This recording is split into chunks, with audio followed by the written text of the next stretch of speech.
Hey, June is Men's Health Month, and there are plenty of ways to take a step back and evaluate our mental well-being. Of course, we're talking about emotional health this time. Thankfully, there are a few simple things we can all do to make sure our emotional well-being does not get left behind. It's why we're again joined by my man, Eric Rittmeyer, everyone's favorite mental toughness Marine. Good to see you, Eric. How long's it been? Scott, it's been forever. I think last time I saw you had a beard. I might be wrong. It's been a while, though. Oh, that is very possible. And you had hair, too. That's weird. I'm kidding. Anyway, you're giving us a list of things that we should be aware of. First, I believe the first one is allow yourself to feel. Tell us what that's about. Yeah, this is a critical component to it, Scott. You know, I think that the instinct is, especially for men, we think that we can't feel. We think we're supposed to turn off the emotion, to just ignore it, to try to suppress it. All of those things are impossible. It starts with recognizing that you're allowed to feel, that emotions are a wonderful thing. They tell us something. They're trying to let us know if there's going to be a problem or danger, or maybe there's an opportunity in front of us. It starts with letting ourselves just feel whatever it is.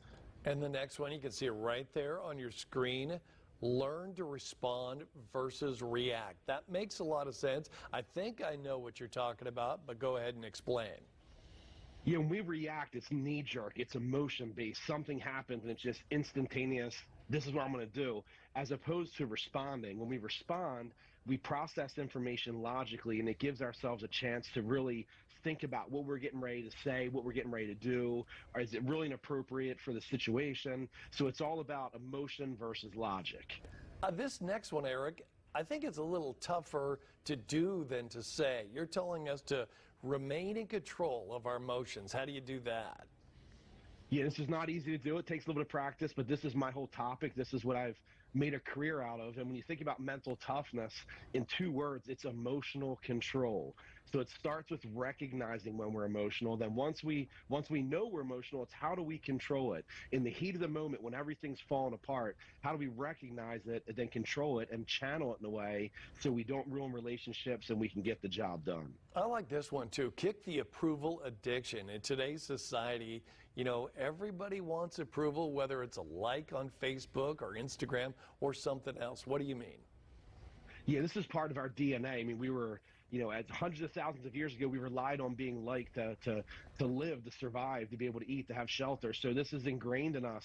We have to stop trying to get everyone else's approval that we don't even know. A lot of times we hold back from doing things we're probably totally capable of doing, but out of fear that we won't be accepted by others, we hold back. So it's all about just recognizing the people on social media, they're great. Some might be friends, some might be family, but hearts and thumbs don't mean anything for happiness. How do you do this last one?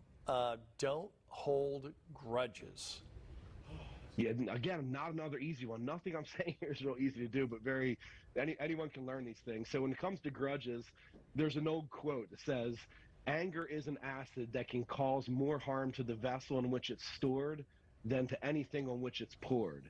Meaning that if we hold anger, if we hold these grudges, all it does is harm us internally. It doesn't harm anybody else. Recognize it, remember it, but just get over it. It's time to move on. No need to hold a grudge. Talk to the person if you need to talk to them, but be done with it so it doesn't wreck us internally. Well, that's a good saying, and it rhymes. It's a twofer. Eric, thank you very much. We appreciate it. And don't wait next time so long between your next visit. Well, I'm going to get some hair plugs, and I'll be back to see you. Scott, I appreciate it. Okay, I don't want to hold a grudge. All right. Thank you again. For more information on all these important aspects, just head to our website, fox59.com/links. You two really should meet in person sometime. We're best friends. 6:49, going to get over to Daniel right now, see what is